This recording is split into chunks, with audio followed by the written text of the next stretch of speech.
Hello students, welcome back to Thrive Academy. आपका स्वागत है इस चैनल पे। और आज अपन क्लास 10 साइंस का chemical reaction and equation chapter को कंटिन्यू करने जा रहे हैं। अपन ने प्रीवियस क्लास में पढ़ा था केमिकल रिएक्शन की डेफिनेशन को, रिएक्टेंट एंड प्रोडक्ट्स की डेफिनेशन को पढ़ा था, और साथ ही साथ में हमने कैरेक्टरिस्टिक ऑफ केमिकल रिएक्शन को पढ़ा था।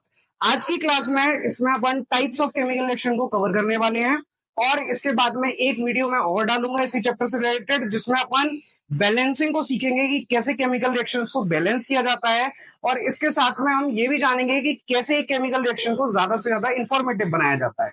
तो चलिए आज की क्लास को अपन स्टार्ट करते हैं टाइप्स ऑफ केमिकल रिएक्शन से।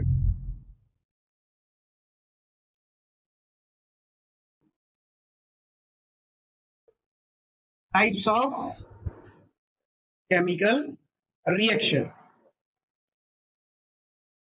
हेडिंग डालिए आप लोग। चलिए स्टूडेंट्स, तो types of chemical reaction heading आप लोगों ने डाल दी है। अब अपन स्टार्ट करते हैं। सबसे पहले जो हमारा टाइप आ रहा है वो आ रहा है कॉम्बिनेशन रिएक्शन। क्या होता है कॉम्बिनेशन रिएक्शन, चलिए देखते हैं। तो आप लोग हेडिंग डालेंगे कॉम्बिनेशन रिएक्शन।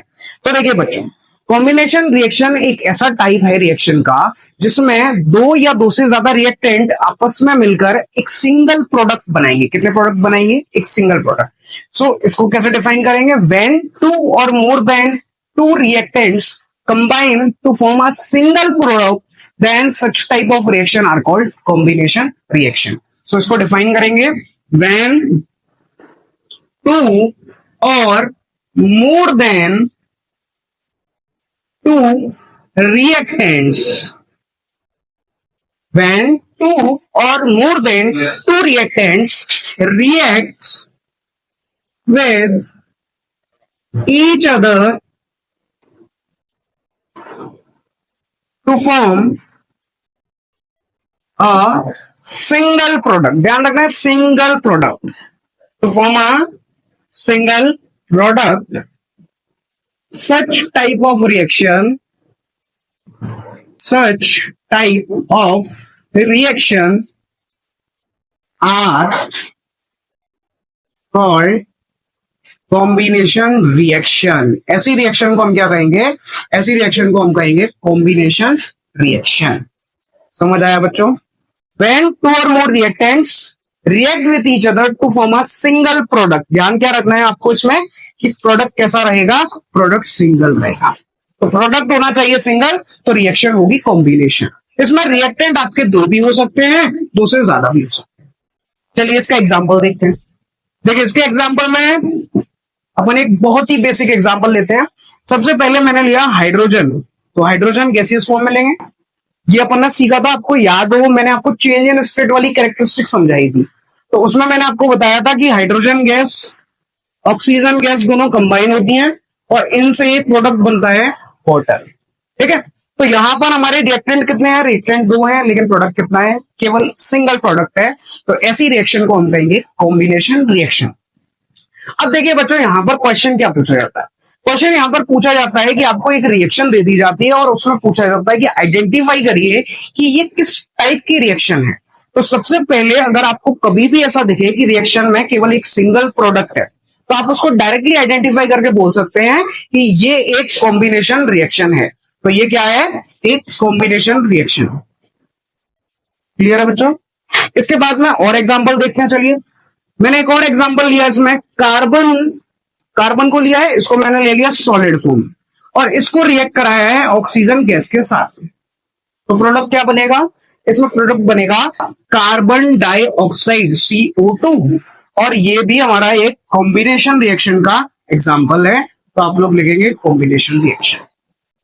ठीक है, और एग्जाम्पल देखिए, आपकी जो बुक है एनसीईआरटी की, उसमें सबसे पहली एक्टिविटी जो दी है मैग्नीशियम रिबन वाली, उसमें मैग्नीशियम रिबन को बर्न करते हैं तो उसमें क्या बनता है? एक व्हाइट कलर का पाउडर बनता है जिसको कहते हैं मैग्नीशियम ऑक्साइड। तो यहां पर वही रिएक्शन हो रही है। तो मैग्नीशियम रिएक्ट विथ ऑक्सीजन, इसको बर्न करेंगे ऑक्सीजन में, और ऑक्सीजन गैस जो है वो एयर में मिलेगी और इससे बनेगा व्हाइट कलर का कंपाउंड जिसको हम कहते हैं मैग्नीशियम ऑक्साइड। ये क्या है? Magnesium oxide. और ये रिएक्शन भी एक कॉम्बिनेशन रिएक्शन है। क्लियर है? और एग्जाम्पल हम आगे जाके देखते रहेंगे। मैं जब आपको इसमें, जैसे कि मैं आपको हर क्लास में कराऊंगा, तो हर क्लास में आपको लास्ट में क्विज मिलेगी, तो क्विज में मैं आपसे इसी टाइप पर क्वेश्चन पूछूंगा। क्लियर है? तो ये अपने 3 एग्जाम्पल हो गए। ऐसे आपको और एग्जाम्पल मिलेंगे इसी चैप्टर में, तो बस जुड़े रहिए वीडियो से और वीडियो को लाइक करते रहिए। ठीक है, चलिए आगे बढ़ते हैं। तो अभी मैं आप लोग पहले इसका स्क्रीनशॉट ले लो, फिर मैं इसको इरेज करता हूं। ठीक है, चलिए तो बच्चा आपने स्क्रीनशॉट ले लिया है, अब मैं इसको इरेज कर देता हूं। फिर अपन नेक्स्ट रिएक्शन पढ़ने वाले हैं। आप जो नेक्स्ट टाइप आ रहा है हमारे रिएक्शन का, वो है डिकम्पोजिशन रिएक्शन। ठीक है, तो आप लोग हेडिंग डाल दीजिए डिकम्पोजिशन रिएक्शन, और इसमें आप एक लाइन लिखना ऊपर, सबसे ऊपर डिकम्पोजिशन रिएक्शन है, ये अपोजिट होती है कॉम्बिनेशन के। ठीक है, तो यहां पे आप हेडिंग डालिए डिकम्पोजिशन रिएक्शन, डिकम्पोजिशन रिएक्शन, ये हमारा आज का सेकंड टाइप है रिएक्शन का। ठीक है, तो डिकम्पोजिशन रिएक्शन क्या होती है? तो देखिए, डिकम्पोजिशन रिएक्शन ऐसी रिएक्शंस को हम कहते हैं जिनमें हमारा रिएक्टेंट जो है वो केवल एक सिंगल होगा और ये अलग अलग प्रोडक्ट्स में ब्रेक डाउन होगा, तो इसको हम कहेंगे डिकम्पोजिशन रिएक्शन। सो इसको डिफाइन कैसे करेंगे? तो जब एक रिएक्टेंट ब्रेक होगा और वो 2 या 2 से ज्यादा प्रोडक्ट बनाएगा, तो ऐसी रिएक्शन को हम कहते हैं डिकम्पोजिशन रिएक्शन। चलिए इसका डेफिनेशन लिखिए। तो व्हेन अ सिंगल रिएक्टेंट, देखिए वहां पर क्या था, वहां पे प्रोडक्ट सिंगल था, और यहां पर क्या है, यहां पर रिएक्टेंट सिंगल। तो when a single reactant decomposes, when a single reactant decomposes into 2 or more than 2 products, 2 or more than 2 products, then such reactions are called decomposition reactions। ऐसी रिएक्शंस को हम क्या कहेंगे? ऐसी रिएक्शंस को हम कहेंगे decomposition reaction। तो यहां पर आप अंडरलाइन करिए सिंगल रिएक्टेंट्स और 2 और मोर प्रोडक्ट्स। तो यहां पर 2 प्रोडक्ट होंगे, 2 या 2 से ज्यादा, और एक रिएक्टेंट सिंगल रिएक्टेंट होगा। ठीक है, अच्छा बच्चों, यहां पर क्या है कि यहां पर डिकम्पोजिशन रिएक्शन 3 टाइप से पॉसिबल है। कैसे पॉसिबल है? तो देखिए, डिकम्पोजिशन रिएक्शन है, ये हो सकता है कि ये हीट की वजह से की जाए। तो हीट की वजह से जब कोई चीज को डिकम्पोज किया जाता है, किसी कंपाउंड को हम ब्रेक करते हैं, तो वहां पर हम जो इसको बोलते हैं वो कहते हैं थर्मल डिकम्पोजिशन रिएक्शन। तो हमारी जब हीट की वजह से डिकम्पोजिशन होगा कंपाउंड का, तो ये होगी थर्मल डिकम्पोजिशन रिएक्शन। और कभी कभी लाइट की वजह से भी हम ब्रेक डाउन करते हैं, तो लाइट की वजह से जब इसका ब्रेक डाउन करते हैं तो हम इसको कहते हैं photolytic decomposition reaction. Photolytic decomposition reaction ये भी है। इसके अलावा एक और थर्ड टाइप है। अब कभी लाइट की वजह से भी कर रहे हैं, कभी हीट की वजह से भी कर रहे हैं, तो कभी हम क्या करते हैं, कभी यहां पर हम इलेक्ट्रिसिटी की वजह से भी डिकम्पोजिशन करते हैं। और जब इलेक्ट्रिसिटी की वजह से डिकम्पोजिशन करते हैं तो इसको कहते हैं इलेक्ट्रोलाइटिक डिकम्पोजिशन रिएक्शन। तो ये हो गया इलेक्ट्रोलाइटिक डिकम्पोजिशन रिएक्शन। तो ये रिएक्शन हमें तीनों पढ़ने हैं, सबके हम एक एक एग्जांपल देखेंगे और समझते हैं कि ये कैसे अलग अलग तरह के डिकम्पोजिशन रिएक्शन हमारे पास है। ठीक है, तो आप हेडिंग डाल लीजिए थर्मल डिकम्पोजिशन, फोटोलाइटिक डिकम्पोजिशन और इलेक्ट्रोलाइटिक डिकम्पोजिशन। जब डिकम्पोजिशन हीट की वजह से होगा तो वो थर्मल डिकम्पोजिशन है, जब डिकम्पोजिशन रिएक्शन लाइट की वजह से होगा तो ये फोटोलाइटिक डिकम्पोजिशन है, और जब डिकम्पोजिशन इलेक्ट्रिसिटी की हेल्प से होगा तो वहां पर इलेक्ट्रोलाइटिक डिकम्पोजिशन रिएक्शन होगा। क्लियर है बच्चों? आप इसको नोट करिए। ठीक है, फिर अपन सबके एक एक एग्जाम्पल को देखते हैं। क्लियर है? चलिए स्क्रीनशॉट लीजिए फटाफट से। चलिए बच्चों, तो आपने इसे नोट कर लिया, चलो मैं इसे इरेज कर देता हूं और फिर अपन इनके सबके एक एक एग्जांपल देखते हैं। ठीक है, तो आप लोग ये नाम आप लोगों ने याद कर लिए हैं, ध्यान से इन्हें याद कर लेना। ठीक है, बहुत ज्यादा इंपॉर्टेंट है ये। तो इन पे देखो क्या है कि सीबीएसई क्वेश्चन करता है, और अपन को आंसर देने पड़ेंगे, तो इसलिए ये तीनों डिकम्पोजिशन रिएक्शन के एग्जाम्पल आपके तैयार होने चाहिए। चलिए, तो सबसे पहले मैं आपको दिखाता हूं थर्मल डिकम्पोजिशन का एक एग्जाम्पल। तो देखिए, थर्मल डिकम्पोजिशन का सबसे बेस्ट एग्जाम्पल अपन लेते हैं कैल्शियम कार्बोनेट। ठीक है, अच्छा आप लोग जानते हैं क्या होता है ये CaCO3 क्या होता है? तो देखिए, इसके बारे में जरा जानकारी आप लोग लिखेंगे कैल्शियम कार्बोनेट के बारे में। तो देखिए, इसको जनरली अपन जनरल फॉर्म में इसको कहते हैं मार्बल। क्या कहते हैं इसको? मार्बल। इसके अलावा इसको हम केमिकल वे में कहते हैं इसको कैल्शियम कार्बोनेट, ये भी इसी का नाम है। तो इसको मार्बल भी कह सकते हैं, इसको कैल्शियम कार्बोनेट भी कह सकते हैं, और इसके अलावा इसको हम लाइमस्टोन भी कह सकते हैं। ये तीनों नाम से आपके क्वेश्चन में आ सकता है। डायरेक्ट आ सकता है कैल्शियम कार्बोनेट लिखकर, फॉर्मूला नहीं दिया जाएगा केमिकल, तो हमें ये सब चीजें याद करनी पड़ेंगी।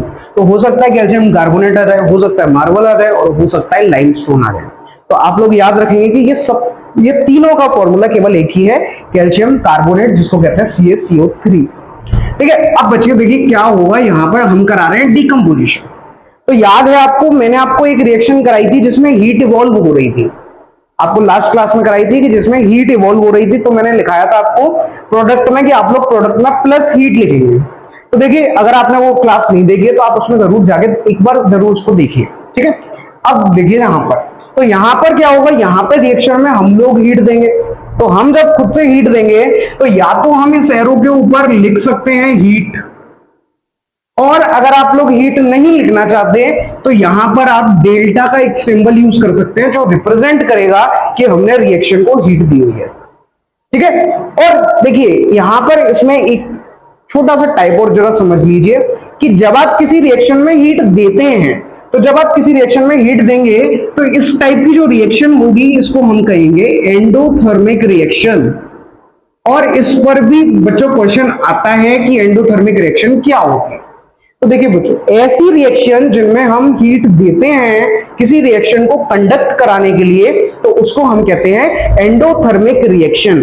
और जब किसी रिएक्शन में रिएक्शन होने के बाद में जो प्रोडक्ट आते हैं उनमें हीट जनरेट होती है, तो उसको हम कहते हैं एक्सोथर्मिक रिएक्शन।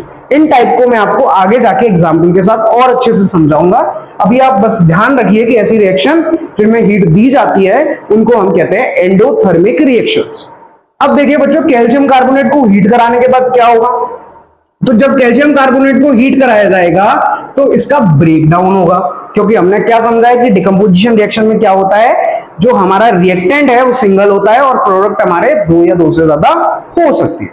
तो यहां पर रिएक्टेंट हमारा केवल एक सिंगल रिएक्टेंट है, और इसको हीट कराया और इससे जो प्रोडक्ट बना वो बना कैल्शियम ऑक्साइड, और यहां पर कार्बन डाइऑक्साइड जो गैस है वो रिएक्शन में इवॉल्व होगी। अब देखिए बच्चों, जो कैल्शियम ऑक्साइड है ये क्या होता है, तो कैल्शियम ऑक्साइड ये क्विक लाइम होता है, इसको क्विक लाइम कहते हैं। ये कैल्शियम ऑक्साइड है और क्विक लाइम भी है इसका लिए। ठीक है, कैल्शियम ऑक्साइड से ही हमने कैल्शियम कार्बोनेट को बनाया हुआ है। कैसे बनाया है वो मैं आपको आगे की रिएक्शंस में समझाऊंगा। तो यहां आप क्या समझेंगे कि जब ये रिएक्शन हीट की वजह से डिकम्पोज होगी तो यहां पर कैल्शियम ऑक्साइड फॉर्म होगा, कार्बन डाइऑक्साइड गैस इवॉल्व होगी। तो ये आपकी ये जो रिएक्शन है ये थर्मल डिकम्पोजिशन रिएक्शन का एक सबसे बेस्ट एग्जांपल है। और ये थर्मल का ही नहीं, ये एंडोथर्मिक रिएक्शन का भी एक एग्जांपल।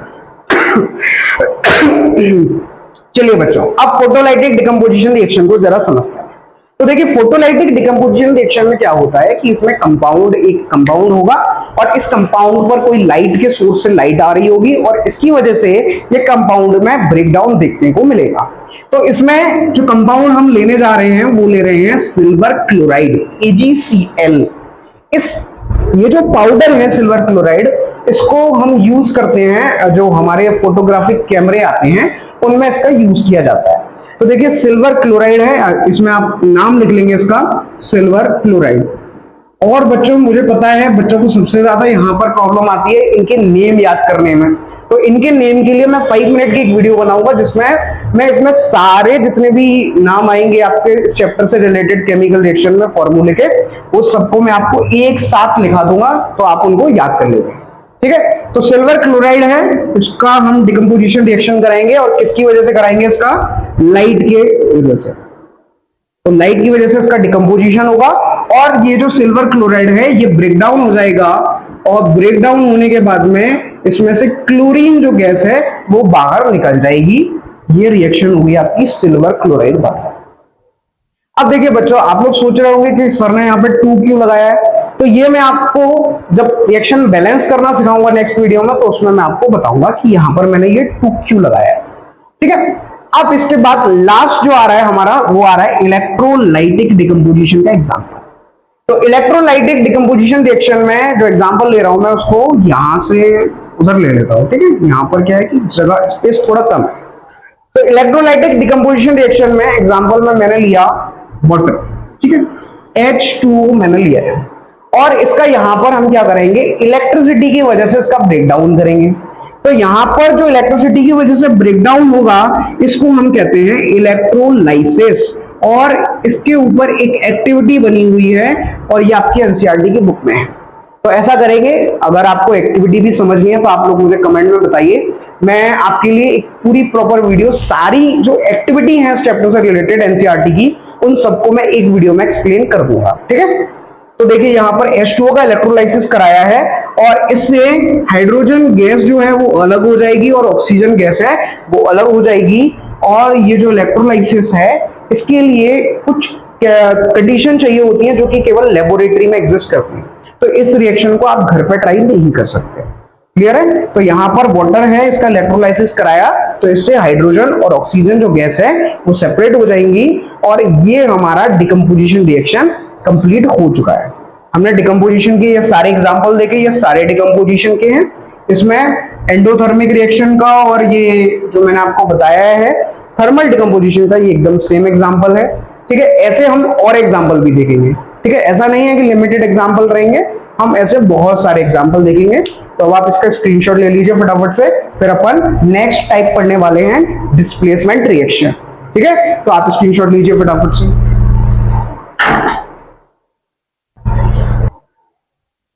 चलिए बच्चों, तो आप लोगों ने स्क्रीनशॉट ले लिया है, अब अपन आगे बढ़ते हैं। तो मैं इसको इरेज कर रहा हूं। ठीक है, अब अपन देखेंगे डिस्प्लेसमेंट रिएक्शन। ठीक है, और इसके बाद में एक टाइप और आएगा, वो आएगा डबल डिस्प्लेसमेंट रिएक्शन। ठीक है, तो डिस्प्लेसमेंट रिएक्शन में क्या है कि आपको एक सीरीज याद करनी है। वैसे तो ये series metals and non metals chapter की है, लेकिन फिर भी इस चैप्टर में इसलिए इंपॉर्टेंट है क्योंकि आपको डिस्प्लेसमेंट रिएक्शन इससे बहुत अच्छे से समझ में आएंगे।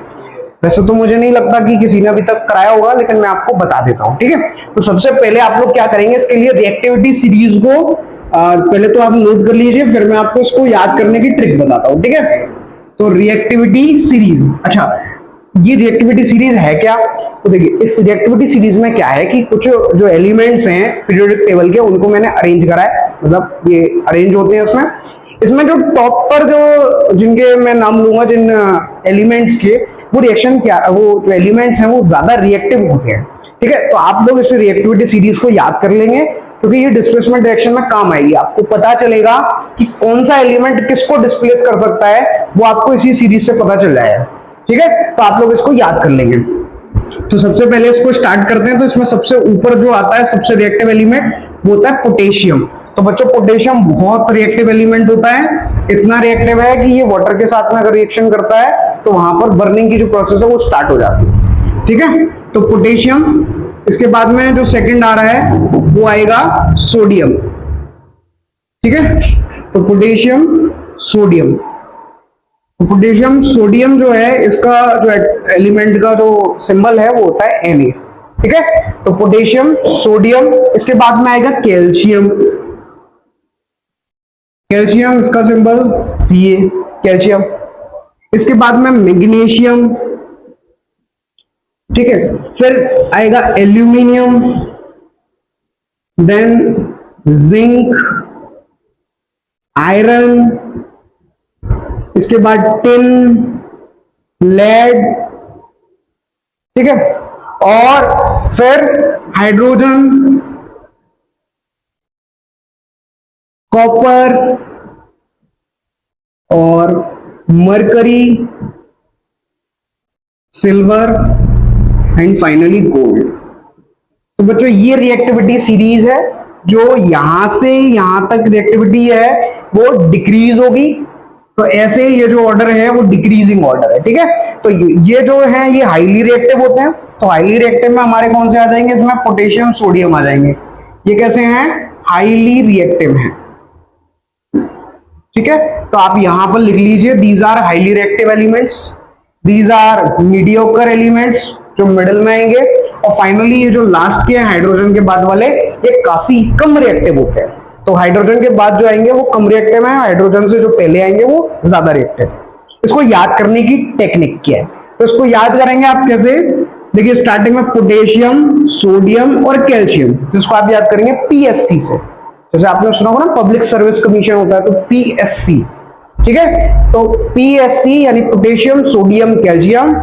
इसके बाद में जैसे होता है वर्ड मैजिकल, तो आप इसको बोलेंगे मैजिटल, ठीक है। तो मैजिकल से इसको रिलेट करिए, तो मैजिटल, magnesium, aluminium, zinc, iron, tin, lead. तो पीएससी, मैजिटल, दो वर्ड हो गए। और लास्ट इसमें आप हाइड्रोजन कॉपर को एज इट इज याद कर लेंगे, हाइड्रोजन कॉपर। और लास्ट के जो हो गए वो आपको याद हो जाएंगे मैसेज से एमएसजी, जैसे आप व्हाट्सएप पे लिखते हैं ना मैसेज, तो उसके लिए एमएसजी। तो इससे आपकी ये जो रिएक्टिविटी सीरीज है ये पूरी याद हो जाएगी।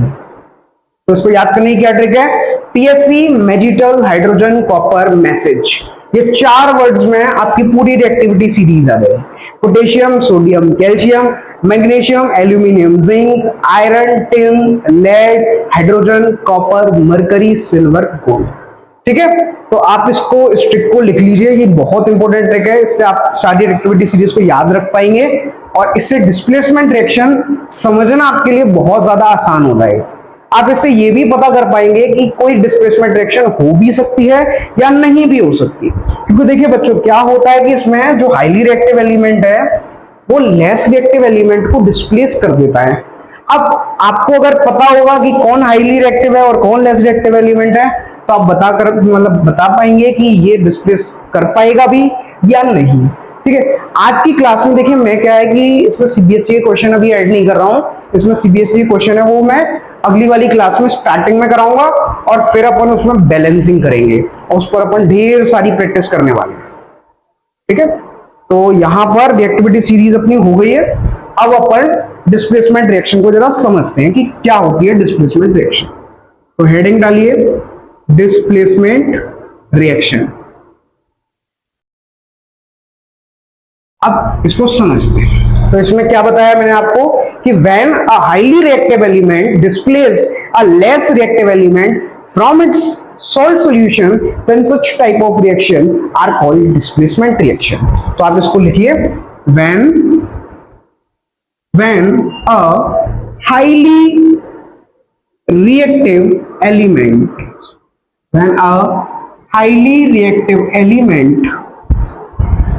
displaces a less reactive element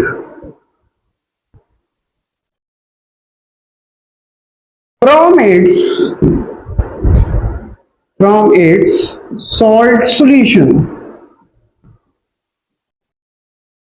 its salt solution, is called displacement reaction.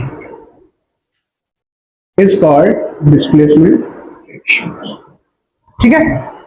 तो ये आपकी डेफिनेशन हो गई डिस्प्लेसमेंट रिएक्शन की, हो गई है। इसका एग्जांपल लेते हैं, ठीक है। इसका एग्जांपल अपन लेते हैं, इसमें मैंने एक कंपाउंड लिया हुआ है। जो कंपाउंड है वो है कॉपर सल्फेट, CuSO4, इसको कॉपर सल्फेट कहते हैं, और इसको ब्लू विट्रियोल भी कहते हैं। ये भी रिएक्शन शायद मैं आपको करा चुका हूं। अच्छा बताओ कब कराई थी? तो देखिए जब मैंने आपको कैरेक्टरिस्टिक बताई थी चेंज इन कलर की, उस टाइम पर मैंने आपको समझाया था कि ये जो कॉपर सल्फेट है ये कैसा होता है, ब्लू कलर का होता है, ब्लू विट्रियोल बोलते हैं इसको, ठीक है। और इसके साथ में रिएक्शन हम करा रहे हैं आयरन की, Fe। ऐसी रिएक्शन एक्टिविटी में दी हुई है, कहां पर, एनसीईआरटी में। क्या दिया हुआ है? तो उसमें दिया रहता है कि जैसे कॉपर सल्फेट का एक सॉल्यूशन है और इसमें आपने एक आयरन नेल को डिप कर दिया है। अब आप बताइए कि सॉल्यूशन के कलर के साथ क्या होगा। तो ये आपका चेंज इन कलर में क्वेश्चन था। तो यहां पर क्या है कि आयरन है, इसका रिएक्शन कॉपर सल्फेट के साथ कराते हैं और जो यहां पर रिएक्शन देखने को मिलेगी वो पता है क्या होगी, यहां पर ये जो कॉपर है वो सल्फेट के से दूर चला जाएगा और इसकी जगह पर आयरन आ जाएगा। अच्छा, ऐसा क्यों हुआ? ऐसा इसलिए हुआ कि आपको अभी मैंने बताया था PSC मैजिटल बताया था, इसमें आप देखिए, और इसमें मैंने फिर आपको लास्ट में कराया था हाइड्रोजन कॉपर मैसेज। तो देखिए इसमें आयरन है वो रिएक्टिविटी सीरीज में ऊपर आ रहा है और जो कॉपर है वो रिएक्टिविटी सीरीज में नीचे आ रहा है, इसलिए आयरन कॉपर को डिस्प्लेस कर पाएगा और डिस्प्लेस करते ही यहां पर जो नेक्स्ट कंपाउंड बनेंगे वो होंगे आयरन सल्फेट और कॉपर मेटल, जो कि सॉलिड फॉर्म में नीचे सेपरेट हो जाएगी। तो ये आपका रिएक्शन हो गया डिस्प्लेसमेंट का। ठीक है, इसमें चूंकि आयरन एक हाईली रिएक्टिव एलिमेंट था और कॉपर एक लेस रिएक्टिव एलिमेंट था, तो एक हाईली रिएक्टिव एलिमेंट ने लेस रिएक्टिव एलिमेंट को डिस्प्लेस कर दिया। ये हो गई डिस्प्लेसमेंट रिएक्शन का एग्जांपल। और देखिए, चलिए और एग्जांपल देखते हैं, एक से क्या होगा। और एग्जांपल देखिए, तो और एग्जांपल में मैंने लिया सेम, इस बार मैं ले रहा हूं, इस बार मैंने लिया चलिए आयरन सल्फेट। अब आप लोग बताइए कि क्या जिंक मेटल आयरन को डिस्प्लेस कर पाएगा? चेक करते हैं रिएक्टिविटी सीरीज में। इसमें देखिए जिंक कहां पर है? ऊपर है, आयरन कहां है? नीचे। तो यहां पर भी क्या होगा, जिंक मेटल आयरन को डिस्प्लेस करेगा और जो कंपाउंड बनेगा वो होगा जिंक सल्फेट और इसके साथ में आयरन मेटल है वो सेपरेट हो जाएगा। कलर कैसे होगा? तो देखिए यहां पर ब्लू विट्रियोल था, तो ब्लू से ये वाला जो कलर आता है वो होता है ब्राउन। जो आयरन सल्फेट का कलर है वो हो जाएगा ब्राउन सॉल्यूशन का। यहां पर पहले से सॉल्यूशन ब्राउन है और ब्राउन से यहां पर कैसा हो जाएगा, एक मिनट, सॉरी बच्चों, एक छोटी सी मिस्टेक हो गई, यहां पर ब्राउन कलर नहीं होगा, यहां पर ग्रीन कलर होगा। ठीक है, यहां पर कैसा कलर हो जाएगा? ग्रीन। और यहां पर ग्रीन होगा पहले से, और ग्रीन के बाद में जब जिंक डिस्प्लेस करेगा तो यहां पर कलर हो जाएगा वो ब्राउन हो जाएगा।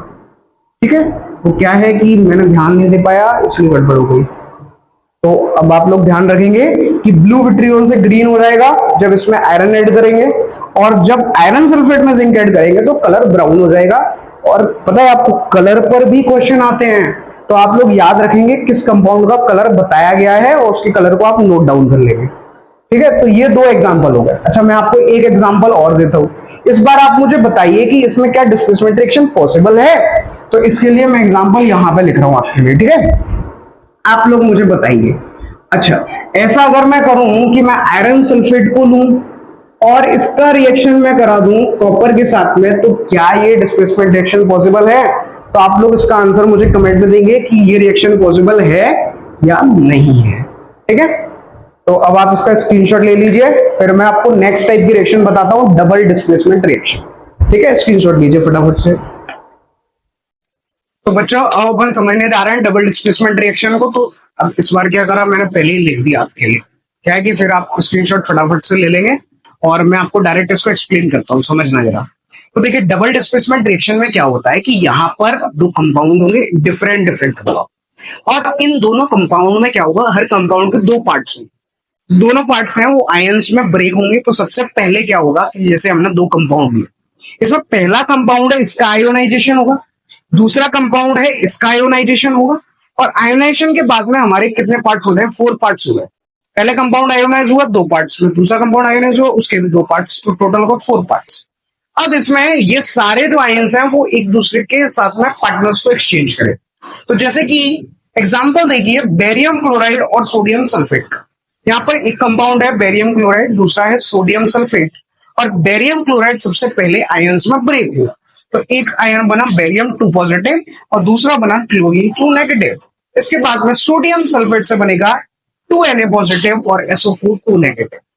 ये देखिए अब यहाँ पर ये पॉजिटिव नेगेटिव ये कैसे आए, तो इसके लिए आई थिंक आप लोगों ने 9th क्लास में जरूर समझा होगा ये, और अगर आपने नहीं समझा है तो कोई दिक्कत नहीं है, आप मुझे कमेंट में लिख दीजिएगा, मैं इसके लिए भी फिर एक टॉपिक पर वीडियो बनाऊंगा। ठीक है, तो ये आयंस बनते हैं, वैसे ये आपका 9th का टॉपिक है लेकिन फिर भी मैं आपको समझा दूं। ठीक है, अब देखिए यहाँ पर क्या हुआ कि ये आयंस एक दूसरे के साथ एक्सचेंज, तो बेरियम है ये SO4 2 नेगेटिव के साथ में बॉन्ड बनाएगा, और यहाँ पर जो बनेगा वो होगा बेरियम सल्फेट, और यहाँ पर एक्सचेंज ऑफ आयन दूसरे के साथ होगा, तो सोडियम और क्लोरीन रिएक्ट करेंगे तो बनेगा सोडियम क्लोराइड, और इस रिएक्शन में मैं आपको क्या बताना चाह रहा हूं कि ये डबल डिस्प्लेसमेंट रिएक्शन क्यों है, क्योंकि यहां पर क्या हुआ है, एक्सचेंज ऑफ आयंस हुआ है. How do we define it? So when there is exchange of ions takes place, तो जब किसी रिएक्शन में आयंस का एक्सचेंज देखने को मिलेगा तो then reactions are called double displacement reaction. तो ऐसी रिएक्शन को हम कहेंगे डबल डिस्प्लेसमेंट रिएक्शन. अच्छा बच्चों, ये इसमें आपको मैंने प्रेसिपिटेशन में भी आपको सेम एग्जांपल दिया था. तो आपको याद हो तो मैंने बताया था कि ये प्रेसिपिटेट बनता है बेरियम सल्फेट, और ये एक हमारा प्रेसिपिटेट है. प्रेसिपिटेट क्या बताया था? तो मैंने आपको बताया था प्रेसिपिटेट कि जब कोई एक सॉलिड सब्सटेंस किसी प्रोडक्ट में इनसोल्यूबल फॉर्म में आकर जमा हो जाता है तो इसको अपन कहते हैं प्रेसिपिटेट. तो ये जो बेरियम सल्फेट है ये रिएक्शन में बना प्रोडक्ट के फॉर्म में, और ये नीचे प्रेसिपिटेट सरफेस पर जो हमारा जो भी हमारा बीकर होगा उसकी सरफेस पर ये ऐसे इकट्ठा हो जाएगा, तो इसको हम कहेंगे प्रेसिपिटेट. ठीक है, और इसके लिए डाउनवर्ड एरो लगा देंगे जो शो करेगा कि ये प्रेसिपिटेट. तो पता है, इसी से एक रिएक्शन का एक टाइप आता है जिसको कहते हैं हम प्रेसिपिटेशन रिएक्शन. ठीक है, तो एक और जो टाइप है हमारा रिएक्शन का वो है प्रेसिपिटेशन रिएक्शन. तो प्रेसिपिटेशन रिएक्शन क्या है? तो when an insoluble compound settle down at the surface of the beaker, then such type of reaction are called precipitation reaction. इसको आप नोट कर लीजिए कि when a solid insoluble substance separate out and it collect at the surface, then it is called a precipitation reaction. और उसका ये एक best example हो जाएगा. ठीक है, इसके मैं आपको और एग्जांपल देता हूं. चलिए देखिए, हम एक मैंने यहां पर कंपाउंड लिया AgCl, सिल्वर क्लोराइड, और इसको मैं रिएक्ट करा रहा हूं सोडियम नाइट्रेट के साथ. इसको किससे करा रहा हूं? सोडियम नाइट्रेट के साथ. ठीक है, और जब ये रिएक्शन होगा तो यहां पर क्या होगा, देखिए सोडियम पॉजिटिव आयंस बनेंगे, NO3 नेगेटिव आयंस बनेंगे, सिल्वर पॉजिटिव और क्लोरीन नेगेटिव आयंस बनेंगे, और ये आयंस एक्सचेंज होंगे. तो जो सिल्वर का आयन है वो नाइट्रेट के आयन के साथ बॉन्ड बनाएगा, और जो क्लोरीन का आयन है वो सोडियम के साथ बॉन्ड बनाएगा. तो यहां पर जो प्रोडक्ट होंगे वो होंगे NaCl, और दूसरा प्रोडक्ट जो होगा वो होगा AgNO3, सिल्वर नाइट्रेट, जो कि प्रेसिपिटेट होगा इस रिएक्शन. तो ये भी एक डबल डिस्प्लेसमेंट रिएक्शन का एग्जांपल है. तो इसी के साथ में हमारी डबल डिस्प्लेसमेंट रिएक्शन क्लियर हुई. आपने प्रेसिपिटेशन रिएक्शन को समझा, और एक हमारा लास्ट इसमें टाइप रह गया है एक्सोथर्मिक रिएक्शंस और एंडोथर्मिक रिएक्शंस. तो उनको भी जरा बच्चों हम समझेंगे. तब तक के लिए आप इस पर स्क्रीनशॉट ले लीजिए, और एक बात ध्यान रखना कि जब आप स्क्रीनशॉट लें उसके बाद में अपने हैंड रिटन नोट्स बनाना जरूर याद रखें. अगर आप ये नोट्स बनाएंगे तो ये आपको एग्जाम टाइम पर बहुत हेल्प करेंगे.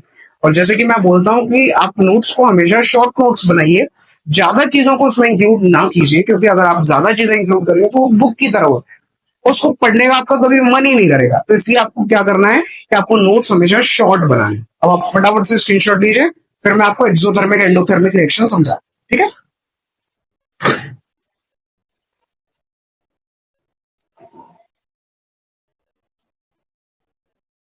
चलिए बच्चों, अपना ये डबल डिस्प्लेसमेंट रिएक्शन भी हो गई है. तो आज अपन ने टोटल 4 टाइप की रिएक्शंस को समझ लिया. सबसे पहले अपन ने जब क्लास स्टार्ट की थी तो अपन ने किया था combination reaction, decomposition reaction, displacement reaction, और ये हमारा होगा डबल डिस्प्लेसमेंट रिएक्शन. इसके अलावा आज अपन ने रिएक्टिविटी सीरीज को भी याद किया था, तो उसकी मैंने आपको ट्रिक बताई थी, PSC मेजेटल हाइड्रोजन कॉपर मैसेज करके. तो आप 4 वर्ड्स में याद रखेंगे कि क्या ट्रिक है इसकी. इसके बाद में अब अपन जो पढ़ने जा रहे हैं वो है एक्सोथर्मिक और एंडोथर्मिक रिएक्शन, जिसके बारे में अपन ने अभी डिस्कस किया था जब मैंने आपको डिकम्पोजिशन रिएक्शन समझाया था, तब बताया था. तो जब अपन ने थर्मल डिकम्पोजिशन को समझा था तब अपन ने जाना था कि एंडोथर्मिक और एक्सोथर्मिक रिएक्शन क्या हो. अब मैं जरा आपको और एग्जांपल्स के साथ में इसको समझाता हूँ कि एक्सोथर्मिक और एंडोथर्मिक रिएक्शन क्या होती है. ठीक है, इसके बाद में फिर हम इस वीडियो को वाइंड अप करेंगे, और लास्ट में मैं आपको एक छोटी सी क्विज दूंगा. इस क्विज के आप लोग आंसर मुझे कमेंट में करके देंगे. ठीक है, और इसके बाद में चैप्टर की जो लास्ट वीडियो आएगी उसमें अपन समझेंगे कोरोजन को, रेजिडिटी को, और साथ ही साथ में अपन उसमें ऑक्सीडेशन रिएक्शन और रेडॉक्स रिएक्शन समझेंगे. और एक हमारा जो सबसे इंपॉर्टेंट टॉपिक है इस चैप्टर का, जो कि जिस पर सीबीएसई सबसे ज्यादा क्वेश्चन करता है, वो टॉपिक है अपना बैलेंसिंग का, केमिकल रिएक्शंस को बैलेंस करना. ठीक है, तो उसको भी अपन लास्ट वीडियो में कवर करेंगे. वो वीडियो हो सकता है थोड़ी सी लेंदी हो, लेकिन आप लोगों को उस वीडियो से पूरा कंप्लीट चैप्टर समझ आ जाएगा। ठीक है, तो ये प्लेलिस्ट 3 चैप्टर्स, 3 वीडियोस के फॉर्म में डलेगी। और इसके अलावा जैसे कि मैंने आपको बताया कि 5 मिनट वाली वीडियो भी आएगी इस चैप्टर पे, जिसमें मैं आपको सारे केमिकल जितने भी फॉर्मूले हैं, कंपाउंड है, उन सबकी एक लिस्ट तैयार करके दूंगा। और इसके साथ में जितनी भी केमिकल रिएक्शन इस चैप्टर से बनेगी, लगभग इस चैप्टर में 40 to 50 रिएक्शंस बनती हैं, तो उनको भी अपन एक वीडियो में कवर करेंगे, वो भी 5 मिनट के आसपास होगा। ठीक है, तो अब अपन इस जर्नी को आगे बढ़ाते हैं। और जो हमारा नेक्स्ट टॉपिक जो आ रहा है वो आ रहा है एक्सोथर्मिक रिएक्शन। तो जरा समझिए एक्सोथर्मिक रिएक्शन होती है। तो बच्चों, जो एक्सोथर्मिक रिएक्शंस होती हैं, ये ऐसी रिएक्शंस होती हैं जिनमें क्या होता है कि रिएक्शन जब होती है तो रिएक्टेंट्स हैं, वो रिएक्शन करने के बाद में हीट जनरेट करते हैं, और ऐसी रिएक्शंस को अपन कहते हैं एक्सोथर्मिक रिएक्शन। अब इसको डिफाइन कैसे करते हैं? तो डिफाइन ऐसे करेंगे, when reactants react when reactants react to produce heat, then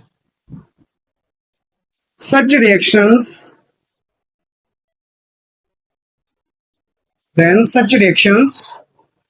are called exothermic reactions. ऐसी रिएक्शंस को हम क्या कहेंगे? इनको हम कहेंगे एक्सोथर्मिक रिएक्शंस। ठीक है, इसके जरा एग्जांपल देखते हैं। तो एक्सोथर्मिक रिएक्शंस में आप सबसे पहला एग्जांपल देखिए एक्सोथर्मिक रिएक्शन का, जहां पर हीट इवॉल्व हो। ठीक है, तो इसमें जैसे कि मैंने सबसे पहला जो कंपाउंड लिया वो लिया कैल्शियम ऑक्साइड। मैंने आपको हवेल बताया था थोड़ी देर पहले ही बताया कि जो कैल्शियम ऑक्साइड होता है इसको अपन कहते हैं क्विक लाइन। ठीक है, और लोकल लैंग्वेज में अगर आपने इसको सुना हो तो इसको कलई कहते हैं, जिसको हम यूज करते हैं, पहले पहले यूज किया करते थे जब पीओपी नहीं आती थी मार्केट में, तो पहले इसको घर पर पेंट करने के लिए यूज करते थे। ठीक है, और जब इसके साथ में हम वाटर को ऐड करते हैं तो यहां पर इस रिएक्शन में बहुत ज्यादा अमाउंट में हीट प्रोड्यूस हो, और जो कंपाउंड हमारा बनके तैयार होता है उसको हम कहते हैं calcium hydro oxide, CaOH full twice. ये है कैल्शियम हाइड्रोक्साइड। इसके अगर नेचर की बात करें तो बच्चों ये एक बेस होता है, और इसको मैं समझाऊंगा कि ये बेस क्यों है, वो अपन समझेंगे जो नेक्स्ट चैप्टर आएगा केमिस्ट्री का, एसिड्स बेसिस एंड सॉल्ट। उसमें जानेंगे कि ऐसे सब्सटेंस जिनके लास्ट में हाइड्रो ऑक्साइड आता है या OH आता है, वो होते हैं बेसिक नेचर के। ठीक है, तो कैल्शियम हाइड्रोक्साइड क्या है? नेचर से एक बेस है, और कैल्शियम हाइड्रोक्साइड है, उसके साथ में इस रिएक्शन में हीट प्रोड्यूस होगी।